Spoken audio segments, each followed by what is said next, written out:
Whereas onomatopoeia refers to the use of words to imitate actual sounds, there are languages known for having a special class of words that imitate soundless states or events, called phenomimes when they describe external phenomena, and psychomimes when they describe psychological states. On a scale that orders all words according to the correlation between their meaning and their sound, with the sound imitating words like meow and whack at one end, and with the conventional words like water and blue at the other end, the phenomimes and the psychomimes would be somewhere in the middle. In the case of the Japanese language, for example, such words are learned in early childhood and are considerably more effective than usual words in conveying feelings and states of mind or in describing states, motions, and transformations. They are not found, however, only in children's vocabulary, but widely used in daily conversation among adults and even in more formal writing. Like Japanese, the Korean language also has a relatively high proportion of phenomimes and psychomimes. History of phonosemantics. Several ancient traditions exist which talk about an archetypal relationship between sounds and ideas. Some of these are discussed below, but there are others as well. If we include a link between letters and ideas, then the list includes the Viking runes, the Hebrew Kabbalah, the Arab Abjad, etc. References of this kind are very common in the Upanishads, the Nag Hammadi library, the Celtic Book of Taliesin, as well as early Christian works, the Shinto Katotama, and Shingon Buddhism. Old Chinese. Sinologist Axel Schussler asserts that in Old Chinese, occasionally, certain meanings are associated with certain sounds. Concerning initials, he suggests that words with meanings such as dark, black, covered, etc. tend to begin with *m, while those indicating soft, subtle, flexible begin with *n. Taking a broader perspective, he also notes that roots and stems meaning round, turn, return have an initial *w not only in Chinese, but generally in the languages of the area. As for finals in Old Chinese, Schussler points out words that signify movement with an abrupt endpoint often end in *k, and words with the meaning shutting. He also notes an overlap between the significations of initial *m and final *m. Words that imply keeping in a closed mouth tend to end in a final *m.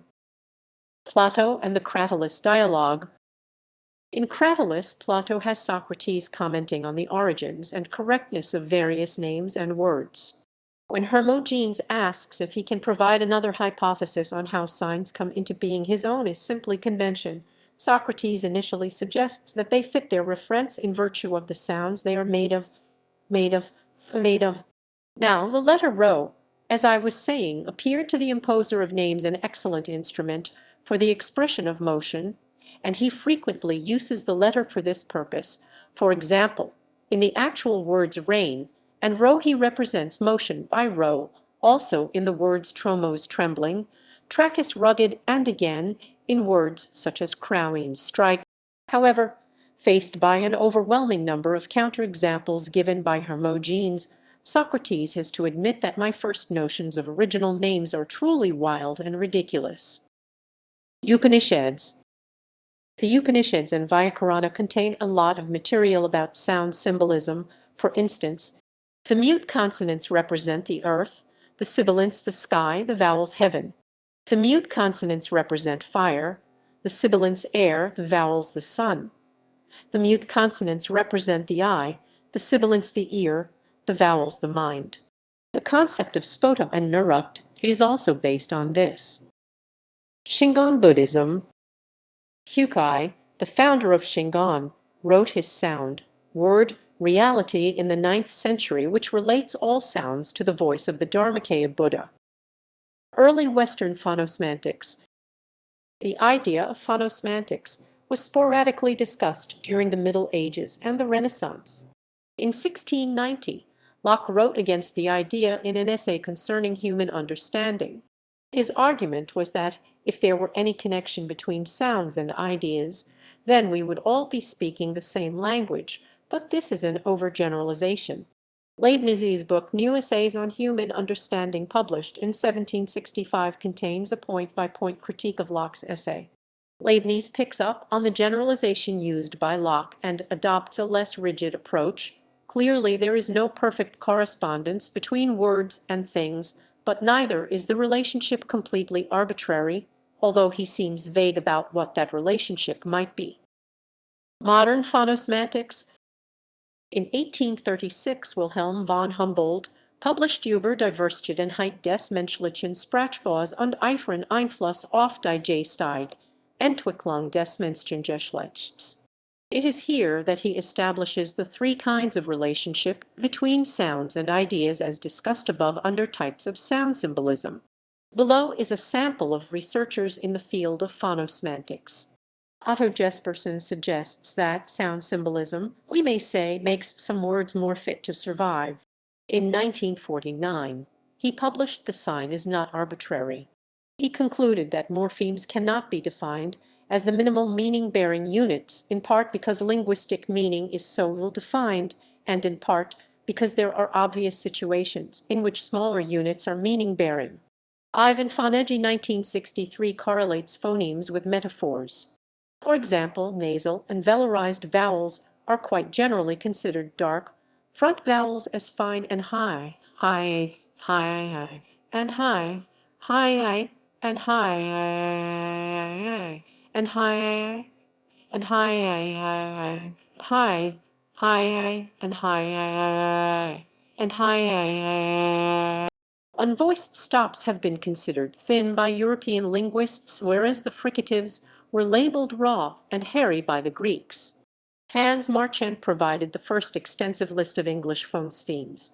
He wrote, for example, that /l/ at the end of a word symbolizes prolongation, continuation, or nasals at the end of a word express continuous vibrating sounds.